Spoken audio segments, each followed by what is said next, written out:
Imagine this, a trembling hand, inches from a big red button.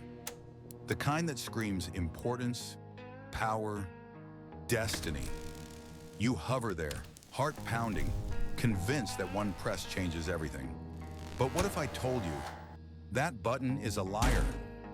You think you're choosing. You think your input matters. But in the grand scheme of the universe, it doesn't. Not one bit. We're all just passengers on a ride we pretend to steer. Welcome to the illusion of control, the greatest trick your mind ever played on you. From the moment we wake up, we cling to this fantasy. We set alarms, plan our days down to the minute, check our phones for notifications that make us feel connected, in charge. But let's peel back the layers. Think about it.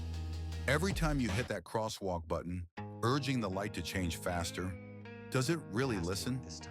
Studies show most of those buttons are placeholders, dummies installed to give us the comfort of action in a world that's utterly indifferent. Or take the elevator, close door button. Same story. It's all smoke and mirrors designed to pacify our restless brains. We crave cause and effect because randomness terrifies us. Our ancestors survived by spotting patterns in the wild. Tiger tracks mean danger, ripe fruit means food.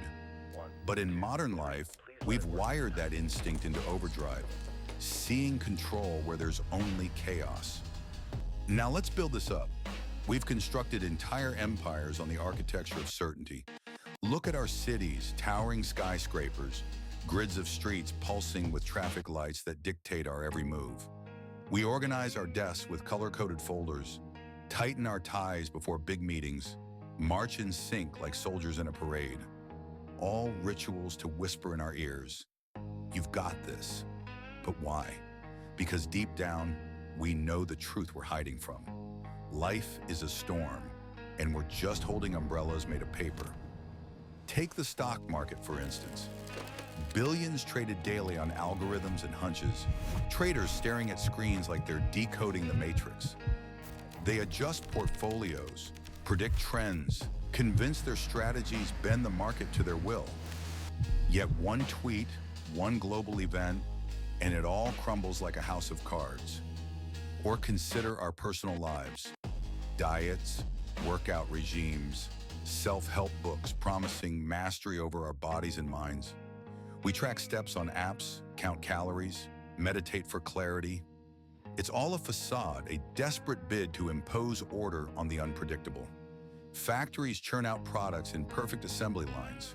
Governments build hierarchies of laws and leaders, but strip it away, and what's left? The raw, untamed pulse of existence, where a single virus can shut down the world, or a random encounter changes your fate forever. And here's where it hits the climax, the collapse. When the illusion shatters, it's not pretty. Picture this: riots erupting in streets once orderly, markets plunging into freefall, red numbers flashing like warning sirens. Storms rage, whipping trees into frenzy. Floods swallowing homes built on solid ground. A driver grips the wheel tighter as tires skid on ice, slow motion terror in their eyes, realizing too late that control was never theirs. Broken glass scatters like shattered dreams. Fires consume what we thought was permanent. Control isn't power, it's panic wearing a mask. It's the executive barking orders while their company implodes.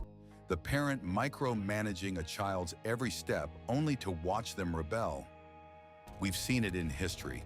Empires like Rome, built on legions and laws, crumbling under barbarian hordes they couldn't foresee. Or closer to home, the 2008 financial crash. Bankers who thought they held the reins, only to watch trillions evaporate overnight. In that moment of breakdown, the mask slips. Eyes widen in the flames, hearts race in the void.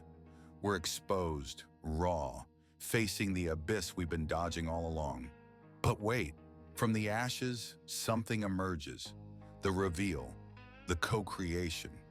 When the illusion breaks, it's not despair that follows, but freedom. Not freedom from control, but from the exhausting need for it. Imagine nature reclaiming ancient ruins, vines twisting through cracked stone, life bursting where order failed. A hand opens, releasing a bird into the sky, watching it soar without strings attached. A person floats underwater, weightless, surrendering to the current instead of fighting it. This is where true power lies, in co-creating with the chaos. Philosophers like Alan Watts called it going with the flow, echoing ancient wisdom from Taoism. The idea that resisting the river only drowns you, while yielding lets you ride the waves. Think of artists who improvise, musicians jamming without a script, creating beauty from spontaneity, or survivors of disasters who rebuild not with rigid plans, but with resilient adaptability. It's the calm after the storm, where you realize the universe isn't your enemy, it's your dance partner. Let go, and suddenly you're not controlling the music. You're part of the symphony. Subtle piano notes swell here, a cinematic drone underscoring the shift from fear to awe. Yet the cycle beckons. The loop resets. That same red button gleams under harsh light. Another trembling hand hovers, drawn back by habit, by the comfort of the lie. The tension builds again. The illusion reboots. We press, we plan, we pretend, because letting go feels like falling. But here's the key. The cycle continues only until you learn to stop pressing. Step back, observe, and choose awareness over action. This is the Human Paradox Project, exploring the contradictions that make us who we are. The ideas in this video came from my book, The Illusion of Control. It goes much deeper. Find it on Amazon. Link in bio.